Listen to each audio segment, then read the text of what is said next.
Waca niku napa kula sekali mukadimah ya. Bismillahirrahmanirrahim. Niki kula terangaken. Terus niki terusno ngaji wingi sing teng Bukhari. Ngaji ini untuk konteks ini bersifat tertutup. Jadi yang tidak ikut ngaji mboten usah, kalaupun dengarkan rekamannya harus dipandu ya, karena ini sensitif. Ini sensitif. Hadis fitnah itu dimulai dari tragedi-tragedi yang akan dialami umat Islam. Terus di akhir hayatnya Nabi itu sering ngendikan bahwa urusan kalian yang akan datang itu yu'radu alaiya, semuanya pernah ditampilkan kepada saya. Termasuk tragedi-tragedi kemanusiaan yang akan dialami umat ini. Itu di akhir-akhir hayat Nabi sering ngendikan bahwa saya sebagai Nabi, sebagai Rasul, yu'radu alaiya amrukum, termasuk semua dipintaskan ke saya, ditampilkan ke saya. Jadi sehingga Nabi melihat umat akan mengalami apa itu ya kayak melihat video, melihat TV. Termasuk tragedi Kabukiti Said Husain. Nah, ketika itu sudah menjadi keputusan Tuhan, keputusan Allah, Nabi itu hanya bisa memandu secara syariat. Tapi Nabi tidak bisa merubah itu sebagai takdir. Ya kalau mukadimah ini, Nabi sebagai Nabi, karena itu sudah diketahui sebagai takdir Allah itu, ya hanya melihat itu sebagai takdir. Tapi tidak bisa merubah takdir itu, hanya memandu secara syariat.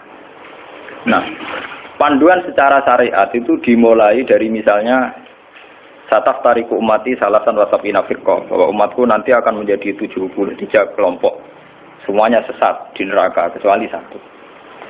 Ya Nabi hanya punya panduan satu, itu siapa ya Rasulullah? Qol ma'ana alihil yawma wasabi, orang-orang yang berpegangan sunnah saya dan sunnah para sahabat.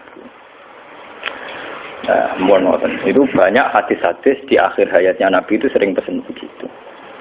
Nah, coba tengah sini jenengan kalkulasi malih. Ini kan teng Bukhari diterangkan ketika banyak fitnah itu ngendikane Nabi ini kan dipandu talzam jama'atal muslimin, kita harus ikut mayoritas. Ini rungono tenan. Apapun kecewa sampeyan terhadap komunitas tertentu atau partai tertentu atau ormas tertentu, kita harus ikut mayoritas. Mulane kalau ngaji temputi-temputi saya bilang, saya sebagai orang alim, kemungkinan saya itu kalau ndak NU ya Muhammadiyah, selagi NU Muhammadiyah itu mayoritas ya saya, kalau ndak NU ya apa? Muhammadiyah. Partai juga gitu, saya ikut partai yang mayoritas, yang mainstream, yang umum-umum. Karena bisa dihitung ya, kalau setiap kebenaran itu diekspresikan lewat partai atau lewat ormas tertentu, berapa sih kebenaran bisa kita lakukan? Kita tidak usah nyebut contoh ya, misalnya sampean meyakini satu kebenaran A dan B, kemudian bikin partai, paling panter kamu sebagai manusia atau hanya bisa melakukan A dan B. Ada partai tertentu yang ingin memperjuangkan kebenaran tertentu, paling banter hanya memperjuangkan 1-2 bentuk kebenaran. Nah, masalahnya ketika semua ini punya ruang gerak untuk bikin kelompok, kelompok ini akan menjadi banyak dan nggak terkendali. Semuanya punya bendera sendiri, punya partai sendiri, punya ormas sendiri. Coba sekarang tuh sampean kalau melihat di berita-berita, berapa kelompok yang atas nama karena Nabi serbanan hitam merasa harus serbanan hitam. Karena ada riwayat bahwa Nabi itu pilokan, terus kemudian mereka kalau sudah pakai pilok merasa mengikuti sunnah Nabi. Yang nggak pakai pilok enggak. Memang Nabi itu pakai semir. Dulu semua riwayat mengatakan Nabi Abu Bakar semua itu pakai semir. Ya gaul, Nabi lah itu pakai semir. Dan Nabi itu gaul pakai semir. Tapi semir yang sunat itu memang merah. Di kitab-kitab fikih semir yang sunat apa? Lagi sing nate ngaji di fikih semir ireng malah rawan haram to. Sing sunat apa? Nah, lah jadi misalnya dari KNO terus semirane apa ke daerah wah gaul Pak. Akhirnya ada kelompok tertentu niru semirane Nabi terus gawe kelompok tertentu. Begitu terus.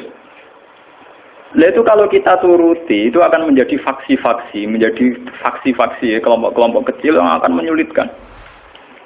Sebab itu Nabi mandu kalau sudah fitnah banyak itu talzam jama'atul muslimin. Kamu harus ikut mayoritas. Coba sekarang misalnya menyangkut Jumatan saja. Berapa masjid yang mengharamkan dipakai kelompok lain?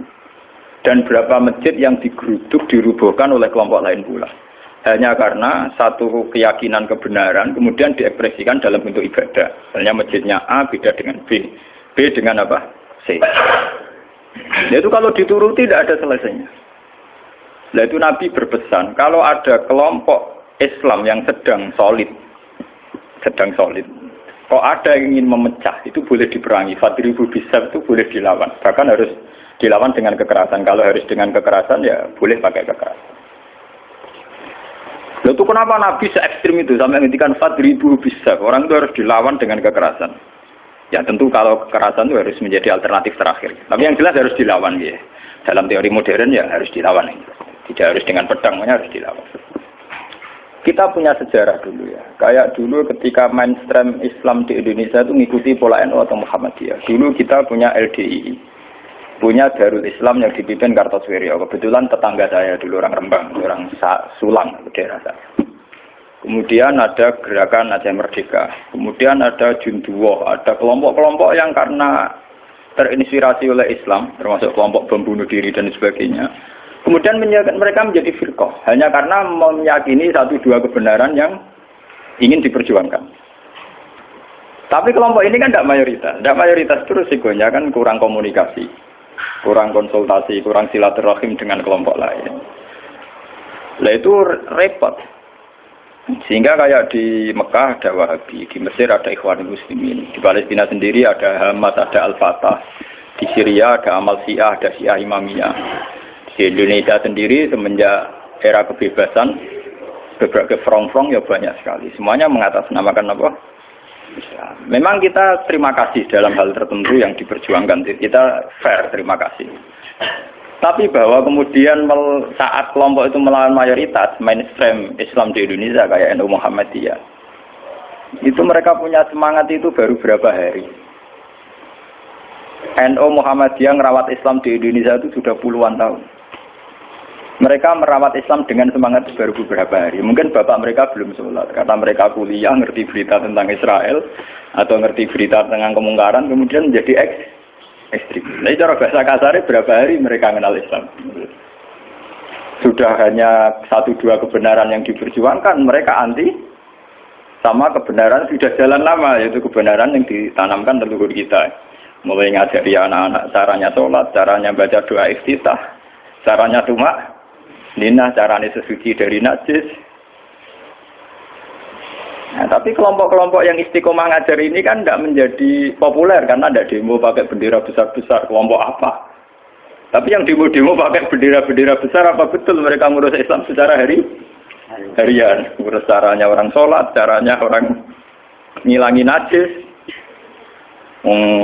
Kiai NU ku selera karuan orang non najis mulai mukhafafah mughalladah mutawat itu angkono do ribet ge gendera demo ya ora tempat ge gendera to wong bedina ku mulang urusan apa najis mulang kate jlimete ra karuan ana muktada mutamayiza muhayyizah tahayyirah sampai mbono sing damun akhlak aku ambek ora aqua iku entek energi menapa entek. Nah itu dulu fenomena kelompok itu kata Nabi secara syariat sudah dipandu. Kamu harus ikut mayoritas kata Nabi. Ketika banyak fitnah kamu harus ikut mayoritas. Mun saat ini kita hitung, ini ngaji tenan gitu. Tapi ini tertutup ya, artinya ngaji. Zaman hitung mawon. Kalau partai-partai atau ormas banyak itu kita turuti atas nama ideologi tertentu atau atas nama visi tertentu. Oke lah, atas nama visi tertentu orang sah bikin partai, bikin ormas. Tapi mereka secara realistis karena minoritas, itu apa sih yang bisa diperbuat dari kelompok minoritas? Sudah gitu, secara teori modern kalau dia ada jabat namanya oposisi. Sudah oposisi gak di duit cilik. Paham ya? Oposisi ra di duit napa? Cilik. Ngurusi vaksinnya dhewe kebingungan urung ngadepi sebuah negara. Itu mendingan umat Islam itu ikut mayoritas, yaitu bagian dari negara. Sehingga peralatan negara dengan sendirinya juga peralatan Islam. Sama saya hitung ya. Kalau nanti ngaji bolak-balik kalau hitung, ini rumah tenan hitung di Penggalih. Kalau umat Islam itu ikut umumnya orang, ada yang jadi tentara, yang jadi polisi, yang jadi pedagang, ada yang jadi pengusaha, ada yang jadi miskin. Itu rasa tidak ada, sudah tidak. Kalau itu tidak usah proses penjadian, sudah jadi sendiri. Lama. Karena itu mengakui Islam yang hanya bunyal Islam ala khamsin. Ini rumah tenan ini ngaji. Saya bertaruh betul. Saya bertanggung jawab di depan Allah. Kalau mereka mengikuti Islam dengan kaidah Nabi saja, yaitu hanya bunyal Islam ala khamsin, bahwa Islam itu dibangun atas 5 hal, yaitu syahadat la ilaha illallah wa anna muhammadar rasulullah wa iqamis shalat wa ita'iz zakat wa shaumi ramadan wa hajjil baita man istata'a ilaihi sabila. Itu tidak menerangkan partai politik, juga tidak menerangkan sebuah bentuk negara, juga tidak menemukan formasi negara, formula sebuah negara. Itu enak. Artinya enak itu misalnya kalau misalnya kayak Rukin Madun mau dibunuh orang Israel karena bagian dari bangsa Indonesia, negara harus melindungi atas nama dia bagian bangsa Indonesia. Karena dia ngakui konstitusi negara, dia warga yang baik. Maka ketika Rukin Madun mau diculik Israel, itu negara harus melindungi dengan peralatan negara. Itu beda dengan kalau Rukin Madun gaya faksi tertentu, anti negara, negara balane Amerika. Ini gaya faksi tertentu anti Israel. Gaya bambu runcing dewe, gawe senjata rakitan, terus tiga nyerang Israel. Itu kalau diserang Israel, itu negara harus tanggung jawab. Toh kamu tetap kalah karena minoritas. Kulo wingi pas ngaji teng Demak, teng kanca-kanca sing derek kulo mau. Kita secara ideologi bersimpati ya sama kelompok-kelompok yang melawan kebatilan. Tapi kalau kelompok itu kecil dan beda dengan negara, itu resikonya negara harus tanggung jawab. Ya kan kita cerita ilmiahnya saja. Ini bukan menyalahkan siapa-siapa. Kita cerita ilmiahnya saja. Banyak faksi-faksi kecil kayak kasus di Sudan, di Khartoum, di Darfur, di Rwanda, di Kenya. Itu sama kalau melihat berita di Kenya, di mana itu yang sering ada penculiknya itu yang Somalia ya, Somalia. Kelompok-kelompok kecil ini kan bikin satu faksi yang anti negara. Terus mereka atas nama kebenaran yang diyakini bikin gerakan tertentu. Hamas juga beda dengan Al-Fatah sebagai penguasa, yaitu karena presidennya dari kelompok apa? Fatah. Itu untuk menghadapi musuh itu repot karena dia tidak dihitung sebuah negara, tapi dihitung sebuah kelompok. Tapi kalau para kiai itu ikut bagian dari negara, itu yang harus melindungi negara. Sehingga dengan sendirinya, kalau kita bagian dari negara kayak Rukin Madun ya ikut punya Kodam Brawijaya, ikut punya Kodam Diponegoro, ikut punya Pangdam Jaya. Karena negara harus melindungi rakyatnya dan itu rakyat yang sah karena tidak rakyat yang mau bikin kelompok yang anti negara. Ini hitung-hitungan strategis. Sebab itu sejarah Wali Songo itu tidak ada yang tidak mengakui sistem negara. Dulu ketika Sunan Ampel itu dapat Ampel Denta itu bagian dari Majapahit. Ketika beliau ingin bikin negara juga ngakui sistem pola negara, yaitu pola negara saat itu harus dipimpin seorang raden sehingga Sunan Ampel tidak nyuruh wali-wali yang lain tapi nyuruh Sunan Raden sinten Fatah. Begitu terus zaman Basim Asari juga ikut Masumi, ngakui proses bernegara secara konstitusional sehingga Basim ya ikut Masumi saja, ikut kelompok bagian dari negara. Dulu ketika era Soekarno ya ada kabinet kaki 4 termasuk NU yang ngakui proses hukum negara. Karena dengan NU ikut partai politik dan bagian dari negara itu kalau diserang Malaysia atau Portugal ya ada karo nyerang Indonesia. Itu beda dengan kita misalnya kecewa sama negara terus bikin kelompok tertentu yang anti negara. Itu kalau kelompok lain nyerang ya kamu sebagai kelompok bukan sebagai negara. Dan itu risikonya tinggi. Artinya secara syariat itu Nabi benar ketika memandu talzam jama'atul muslimin. Kamu ikut kelompok mayoritas orang Islam. Tidak orang mukmin. Muslimin itu lebih preman. Muslim itu ya preman mlebu, gento ya napa? Mlebu, momene sing kaya kula ora pati gento malah mlebu. Lho nggih karena aturan Islam, kalau dalam terminologi agama, muslim itu kelasnya itu paling rendah, paling umum. Karena kelas pertama itu Islam, terus iman, terus ihsan. Makanya di Quran itu qalatil a'rabu amanna. Qul lam tu'minu walakin qulu aslamna. Lah di Quran qalatil a'rab amanna. Wong desa muni amanna. Sajane urung level e muni amanah, lagi aslam. Nah, padahal Nabi nyuruh talzam jama'atul muslim. Wis pokoke melok umume wong Islam. Mana kula nu pun bolak-balik cerita. Saya ini termasuk ulama yang mboten nate salat tahiyat masjid dua orang. Mergo umume wong ra salat yo melok ra salat. Saking kula lho nggih, tapi aja tiru lho. Karena saya begitu berangkat dari muatan ilmu saya gitu loh. Jadi orang krono kaslan tak hitung secara strategi menapa. Nah, toko-toko kula tak ngene kula diseneng. Wah, cocok ngene Gus Ba, umume wong. Nah, kula anggere iso nggih biasa, marung nang pasar nggih biasa, santai mawon. Nanti bakulnya nggih bangga. Gus Ba sering jarang teng mriki. Aku lho ora urusan ana cerita ulama marung muruah ana buan. Pokoke umume wong Islam ku marung ya napa? Marung. Termasuk umume kasus sithik-sithik duwe. Akhir gak nemen-nemen. Misale nyenengi tangga selingkuh akhir gak nemen-nemen. Pokoke sing umum-umum mah. Niki penting ya. Kenapa saya mengatakan ini penting? Jika kamu ngitung umat Islam yang soleh saja, maka mayoritas Islam di Indonesia itu hanya 2%. Paling sing soleh orang Islam hanya 2%. Jika kamu ngitung yang agak soleh, maka paling jumlahnya 10%. Coba kalau kamu hitung, pokoknya yang ber-KTP Islam, maka jumlah kita bisa 80%. Aku seneng darani Islam 2% apa 80%. Meskipun resiko 80% sing keramat tungkak, sing doli, Islam kabeh KTP-ne. Dulu kalau Jakarta kan keramat tungkak, kalau Surabaya doli, Jogja, Bunti, Pasar Kembang, Pasar. Nah, kalau nanti penelitian, kalau ini kan termasuk itu memang resikonya dihitung kabeh itu yang mlebu kan. Tapi kamu bisa 80%. Sehingga karena jumlah mayoritas 80% dengan ngitung WTS, lonte, gento dan sebagainya, itu tetap menjadi mainstream. Presiden harus Islam karena dihitung 80%. Coba kamu nuruti kesalahan sepihak, maka Islam jumlahnya hanya 2%. Maka berarti presiden cek kafir, cek Kristen nggak masalah karena jumlah umat Islam itu mau orang persen. Ya ini buat anggap Islam ra penting, Islam ra kanggo mergo WTS. Ya, tapi akhirnya gara-gara rabu itu jumlah orang Islam mau 5%. Resikonya di presiden Kristen itu masalah karena mau dihitung. Coba kalau kamu tetap hitung semua, itu tetap 80%.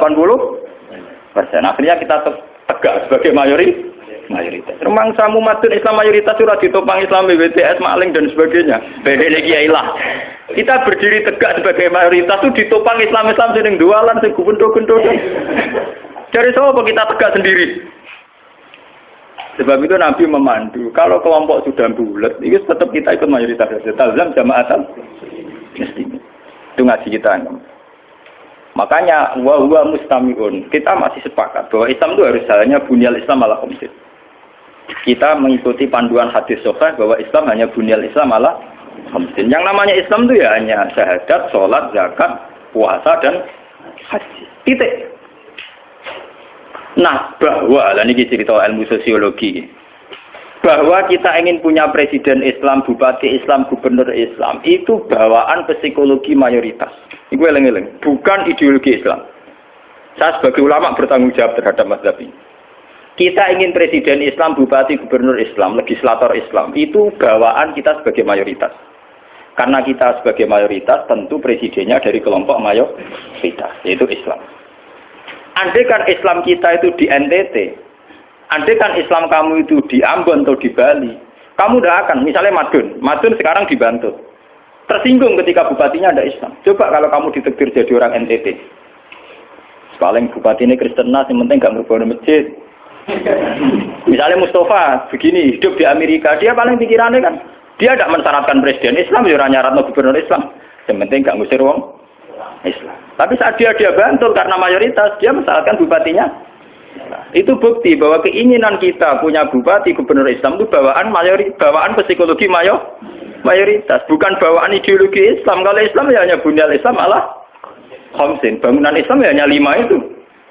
Bangunan iman ya hanya 6 itu. Paham ya? Nah, sampean nggak usah teruskan. Kalau gitu partai politik Islam penting dan itu sensitif, nak takut ngono sensitif. Aku balik-balik ngaji ini sensitif. Senengane kok takut sing sensitif. Takut sing umum wae. Misalnya takut sing umum, lah penake piye Gus wong Islam? Ya duwe uraan sithik-sithik, nak dosa di sepuro pangeran. Wong di duwe ora dosa to, Gus. Tapi mesti di sepuro pangeran.